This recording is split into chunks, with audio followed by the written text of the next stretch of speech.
नमस्कार दोस्तों, आपका स्वागत है। जी दोस्तों, मध्य प्रदेश में होने वाले उपचुनाव को लेकर क्या है ताजा आंकड़े, 27 सीटों का क्या है इतिहास। जब भी यहां से उपचुनाव हुए हैं तो कांग्रेस का पलड़ा भारी रहा है या फिर बीजेपी का, इस पर सटीक आंकड़े आपको दिखाएंगे और आखिर में आपको दिखाएंगे कि 27 सीटों पर होने वाले उपचुनाव को लेकर जनता का मन क्या है, इस पर सटीक आंकड़े क्या कहते हैं। अगर आज चुनाव होते हैं तो फिर क्या कमलनाथ की वापसी या फिर बरकरार रहेगी बीजेपी, ये बड़ा सवाल। आखिर में आपको उसका जवाब भी मिलने वाला है। बड़े नेताओं का क्या होने वाला है, क्या जनता इन 25 बागी विधायक जो कांग्रेस से बीजेपी में आए इनको वोट देगी या फिर बीजेपी से पुराने जो बड़े नेता हैं, क्या बीजेपी में बगावत देखने को मिलेगी। इस उपचुनाव को लेकर काफी कुछ अब यहां पर सामने आने लगा है, लेकिन जनता का मन क्या है, इससे पहले कुछ और आंकड़े कि जब जब यहां पर उपचुनाव हुए हैं तो किसका पलड़ा भारी रहा है। देश के इतिहास की अगर बात करें तो अब तक मध्य प्रदेश में जो भी उपचुनाव हुए हैं, केवल 16 साल में 30 विधानसभा उपचुनाव हुए हैं, लेकिन ये पहली बार हो रहा है कि 27 सीटों पर एक साथ उपचुनाव होने वाला है। लेकिन यहाँ के आंकड़े क्या कहते हैं और कब कब यहां से कौन जीता है, कांग्रेस का पलड़ा भारी रहा है या फिर बीजेपी का, इस पर आपको कुछ और आंकड़े यहां पर दिखाने वाले हैं। देखिए, अगर बात की तो जो 30 विधानसभा सीट यानी उपचुनाव हुए हैं और 30 के आंकड़े जो निकले थे, इनमें से अगर बात करें तो 19 सीटों पर बीजेपी ने अब तक यहां पर जीत दर्ज की है। मध्य प्रदेश के इतिहास में 30 सीटों पर जो पहले उपचुनाव हुए हैं और 11 सीटों पर कांग्रेस ने अपनी जीत दर्ज की है। इसके अलावा अगर 27 सीटों पर क्या बनने वाले आंकड़े, उसके भी आंकड़े आपको आंकड़े दिखाएंगे।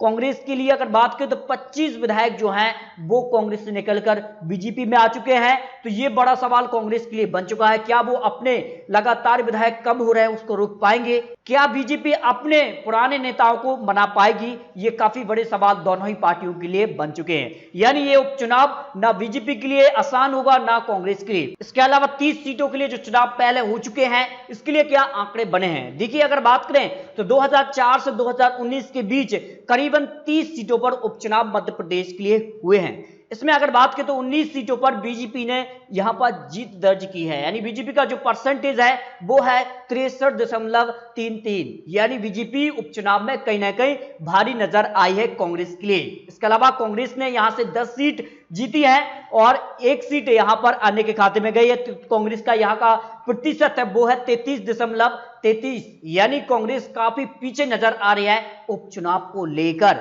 यानी उपचुनाव के लिए जो आंकड़े निकले हैं 2003 से 2019 के बीच करीबन 30 सीटों पर अब तक उपचुनाव हुए हैं और इन उपचुनाव के परिणाम क्या थे। 19 सीटों पर बीजेपी ने जीत दर्ज की है, तो यहां पर 10 सीटों पर कांग्रेस और एक सीट पर यहां पर सपा ने जीत दर्ज की है। यानी आने वाला समय क्या होगा, लेकिन फिलहाल जो आंकड़े निकले हैं जिनमें अगर बात करें तो बीजेपी का इस उपचुनाव में पलड़ा भारी नजर आ रहा है और कांग्रेस के लिए जो है 27 सीटों पर जीतना काफी मुश्किल यहां पर चुनौती बनने जा रही है। अब क्या इसके लिए और आंकड़े यहां पर निकलकर सामने आ रहे हैं, उसके लिए सट्टा बाजार हो या फिर कई बड़े एक्सपर्ट लोग हैं, उन्होंने अपने क्या आंकड़े दिए हैं, उन आंकड़ों को भी आपको दिखाते हैं कि आखिर मध्य प्रदेश की इन 27 सीटों पर क्या होने वाला है और क्या कहता है इसके लिए सटीक ओपिनियन पोल। मध्य प्रदेश की अगर बात की तो मध्य प्रदेश में 116 सीटों पर पूर्ण बहुमत की सरकार बनती है, लेकिन क्या आने वाली 27 सीटों पर किसको 116 का आंकड़ा मिलने वाला है, इसके लिए भी कुछ आंकड़े आपको दिखाते हैं। देखिए, अगर बात करें बीजेपी के लिए तो बीजेपी के पास अपने 107 विधायक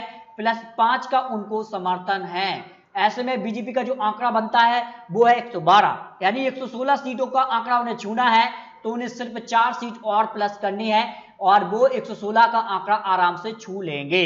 लेकिन सवाल ये है कि अगर यहां पर अन्य का समर्थन जो पहले कांग्रेस के साथ है, अगर वो कांग्रेस को चला जाता है तो फिर क्या आंकड़े बनते हैं। बीजेपी को फिर अपने दम पर यहां पर 9 सीट और चाहिए इस उपचुनाव को जीतने के लिए, यानी 116 सीटों का जो बहुमत का आंकड़ा उसको पार करने के लिए। कांग्रेस की अगर बात की तो कांग्रेस से जो है अब लगातार विधायक कम होते जा रहे हैं। ऐसे में कांग्रेस का आंकड़ा जो अब बचता है वो है 89 सीट, यानी 89 सीट कांग्रेस के पास फिलहाल है। ऐसे में अगर कांग्रेस को 116 का आंकड़ा प्राप्त करना है तो उन्हें 27 सीट और चाहिए, तब जाकर वो 116 का आंकड़ा प्राप्त कर पाएंगे। यानी कांग्रेस के लिए राय आसान बिल्कुल नजर नहीं आ रही है, लेकिन कांग्रेस के साथ भी विकल्प है। अगर उनको पहले जो 7 सीटों का समर्थन मिल जाता है तो फिर कांग्रेस को यहां पर 20 सीट और चाहिए, वो आसानी से जो है सरकार बनाने के आंकड़े तक पहुंच जाते हैं। ये यहां पर आंकड़े निकलकर सामने आ रहे हैं। यानी ये उपचुनाव कहीं ना कहीं बीजेपी, कांग्रेस, इसके अलावा अब निर्दलीय और बहुजन समाजवादी पार्टी या समाजवादी पार्टी में भी अब यहां पर काफी महत्वपूर्ण होने वाला है। लेकिन जो जनता पोल हो, यहाँ पर जो बड़े अक्सर लोगों ने आंकड़े रखे हैं, इन 27 सीटों के लिए जो ओपिनियन पोल इस वक्त निकल रहा है, यानी आज चुनाव हो जाते हैं तो मध्य प्रदेश में कांग्रेस को 15 से 25 सीटों के आसपास सीट यहां पर मिल सकती हैं। ये बड़े एक्सपर्ट लोग यहां पर आंकड़े रख रहे हैं, यानी कांग्रेस भी अभी सरकार में वापसी लगभग कर सकती है, यानी कांटे की टक्कर इस उपचुनाव में देखने को मिल सकती है। वहीं बीजेपी के लिए जो आंकड़ा निकल रहा है वो है 5 से 10 सीटों के आसपास बीजेपी को इस उपचुनाव में सीट मिल सकती है।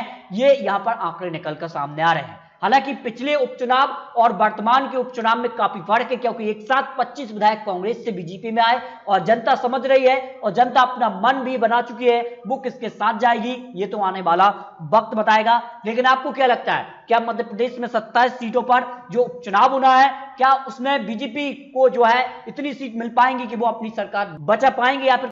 लेकिन कांग्रेस की बात करें तो 27 में से 27 सीट यहां पर कांग्रेस को दिखाई दे रही है, ऐसे कांग्रेस के कार्यकर्ता हैं या फिर कांग्रेस के बड़े नेता हैं वो मानकर चल रहे हैं। लेकिन आपको क्या लगता है, कांग्रेस को कितनी सीट मिल पाएंगी? अपनी राय कमेंट बॉक्स में रखिए और आने वाली जानकारी के लिए आप चैनल को सब्सक्राइब भी कर लीजिए।